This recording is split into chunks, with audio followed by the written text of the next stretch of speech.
In this video, we break down everything you need to know about the USA stock market in 2026. All right, let's break down everything you need to know about the US stock market in 2026. It's a huge engine for global wealth, so let's pop the hood and see how it works. At its heart, it's just a collection of marketplaces for buying and selling company shares. This cash is what funds their growth, new research, and all their biggest projects. And when they do well, you can share in that success through stock growth or dividends. The two big arenas for all this action are the New York Stock Exchange and the NASDAQ.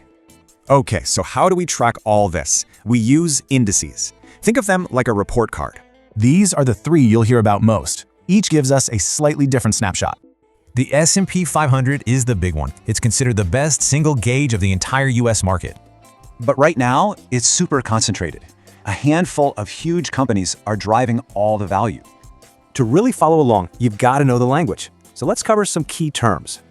A bull market is when everything's on the up and up. That's kind of the vibe in early 2026. A bear market? That's the opposite. It's when the market takes a serious 20% dive. And this little gap? That's the bid-ask spread. It's fundamental to how prices get set. Okay, so you know the lingo. What can you actually go out and buy?